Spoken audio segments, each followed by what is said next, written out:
नमस्कार बच्चों, बीए पाठ द्वितीय प्रश्न पत्र की इस कक्षा में आपका स्वागत है। हम एकांकी संग्रह में संकलित एकांकी भोर का तारा पढ़ रहे थे। कल हमने भोर का तारा एकांकी के नायक का चरित्र चित्रण पढ़ा था, उसकी चारित्रिक विशेषताएं पढ़ी थी। आज हम भोर का तारा एकांकी के उद्देश्य के बारे में चर्चा करेंगे। बच्चों, यदि प्रश्न आ जाता है कि भोर का तारा एकांकी का उद्देश्य स्पष्ट कीजिए, तो आपको इसका उत्तर किस प्रकार लिखना है, यह आज मैं आपको बताऊंगी। सबसे पहले इसमें आप जो भोर का तारा एकांकी है उसकी कथा वस्तु को संक्षेप में स्पष्ट करेंगे। कथा वस्तु जैसा कि मैं आपको पहले बता चुकी हूँ कि भोर का तारा एकांकी की कथा वस्तु के अंतर्गत हम प्रमुख पात्र जो शेखर है उसकी जो साधना है, उसकी कला की जो साधना है, उसके बारे में हम बताएंगे कि किस प्रकार शेखर अपनी कला के प्रति, अपनी कविता के प्रति समर्पित है और कविता के प्रति समर्पित होने के कारण उसकी जितनी भी विशेषताएं हैं चरित्र की, वो सब उसी प्रकार की हैं।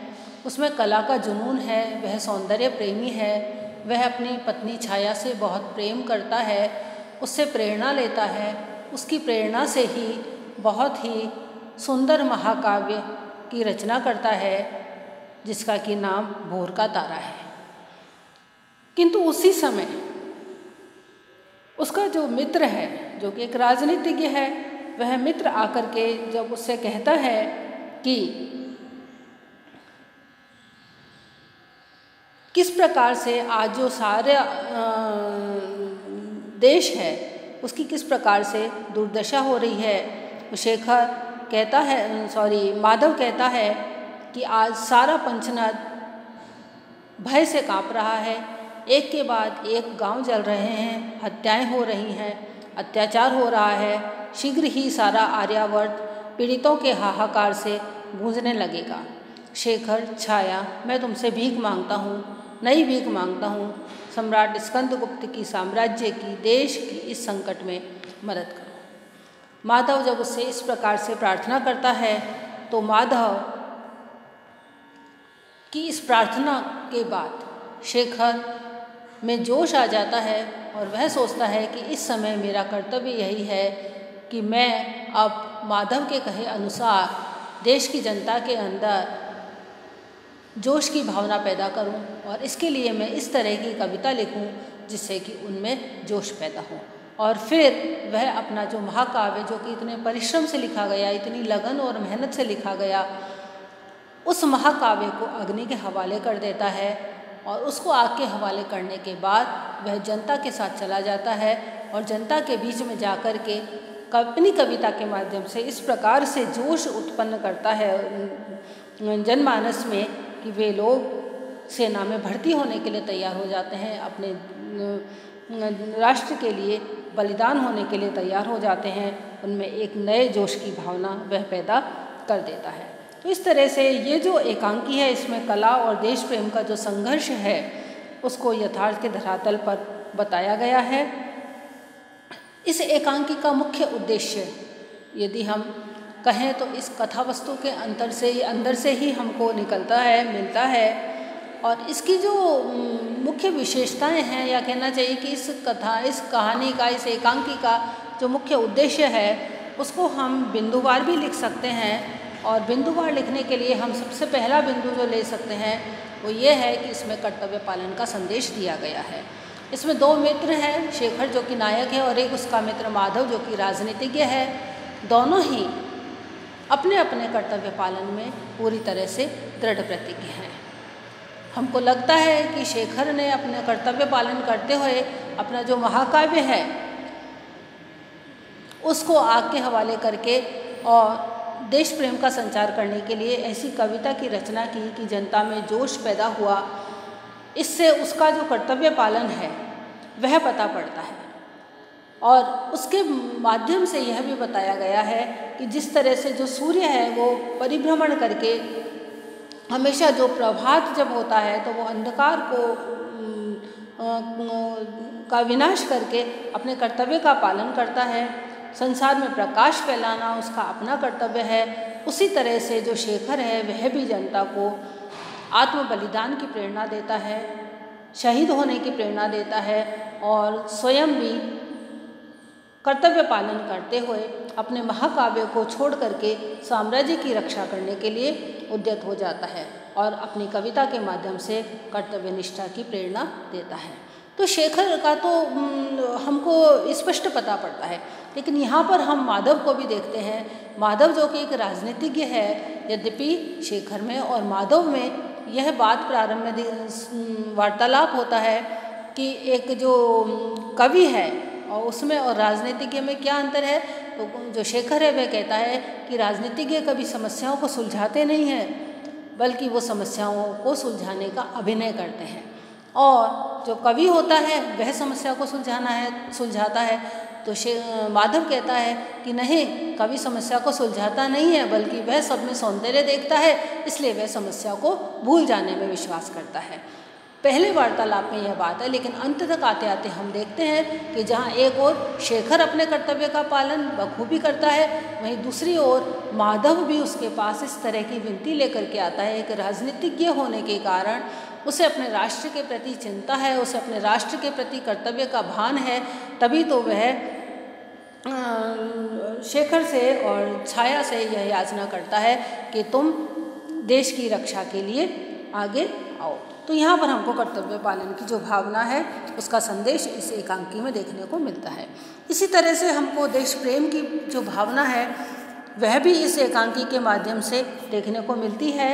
अपना जो भोर का तारा ग्रंथ है उसको फाड़ करके आग में डालना और उसके बाद देश की रक्षा के लिए देश प्रेम को अपना पहला कर्तव्य मान करके जन समूह का नेतृत्व करके देशभक्ति के गीत गाना और लोगों में देश प्रेम जगाना, यह देश प्रेम की भावना को व्यक्त करता है। तो उसके जो इस तरह के प्रयास हैं उससे हमको पता चलता है कि किस तरह से इस एकांकी का उद्देश्य लोगों में देश प्रेम की भावना पैदा करना भी है। इसी तरह से जो संघर्षशीलता है उसकी प्रेरणा देना भी इस एकांकी का मुख्य उद्देश्य है। शेखर जो है उसका जो द्वंद्व है, उसका जो संघर्ष है वो हमको यहाँ पर स्पष्ट रूप से दिखाई देता है। वह सौंदर्य प्रेमी है, प्राकृतिक सौंदर्य जो है वह उसे बहुत आकृष्ट करता है, छाया को वह बहुत ज़्यादा प्यार करता है और उसकी प्रेरणा से ही वह उस ग्रंथ की रचना करता है।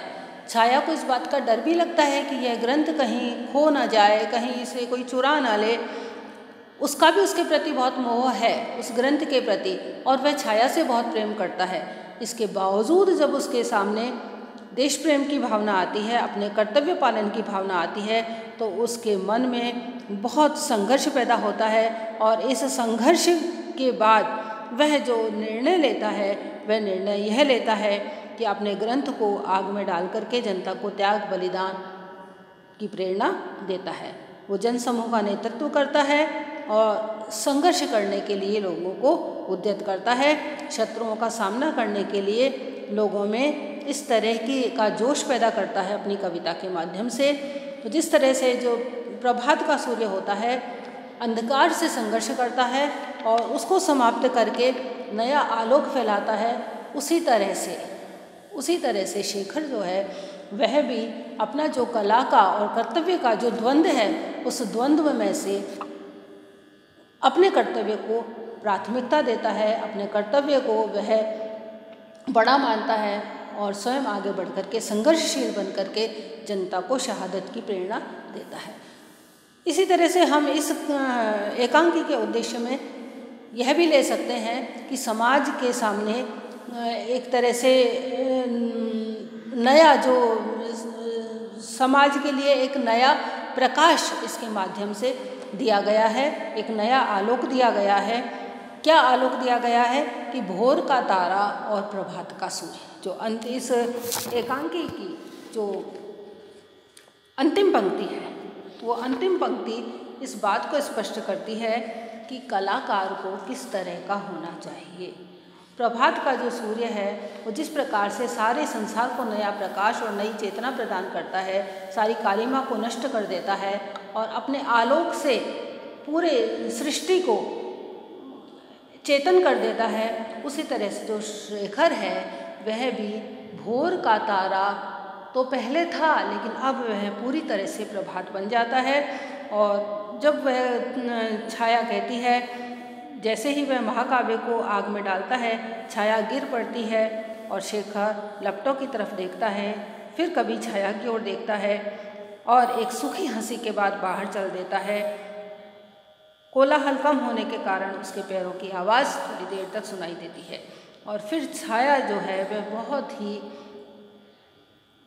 परेशान हो जाती है और वह कहती है कि माधव, तुमने जो आकर के शेखर से विनती की उसके कारण तुमने तो मेरा प्रभात नष्ट कर दिया। यानी भोर का तारा जो था वह प्रभात को लाता है और तुमने जब भोर का तारा नामक महाकाव्य को अपने मित्र शेखर के द्वारा अग्नि के हवाले करवा दिया तो अब एक तरह से तुमने मेरा प्रभात नष्ट कर दिया। तो यहाँ पर जो माधव है वो कहता है कि छाया, मैंने तुम्हारा प्रभात नष्ट नहीं किया है, प्रभात तो अब होगा। शेखर तो अब तक भोर का तारा था, अब वह प्रभात का सूर्य होगा। अर्थात कहने का आशय यह है कि समाज को इस एकांकी के माध्यम से एक नई प्रेरणा यह दी गई है कि कलाकार को किस तरह से अपनी कला का उपयोग करना चाहिए। कलाकार में एक जुनून होता है, उसकी कला होती है, कला से वह बहुत प्रेम करता है, वह कला के लिए जीता है। सच्चा कलाकार वही है जो स्वयं के लिए नहीं बल्कि अपनी कला के लिए जिए। सब कुछ है, कला को सबसे सर्वोच्च स्थान देता है, लेकिन उस सब के बावजूद जब समाज के सामने किसी तरह की विपत्ति आती है तो उसे अपने कला का उपयोग जन कल्याण के लिए, समाज के कल्याण के लिए करना चाहिए।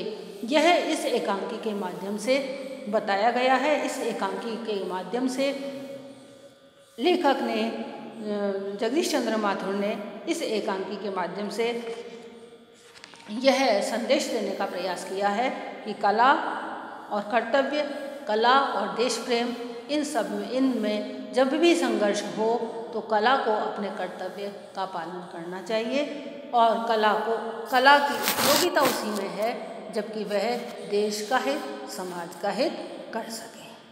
तो बच्चों, इस एकांकी का जो उद्देश्य है वो हम बिंदुवार इस तरह से लिख सकते हैं। धन्यवाद।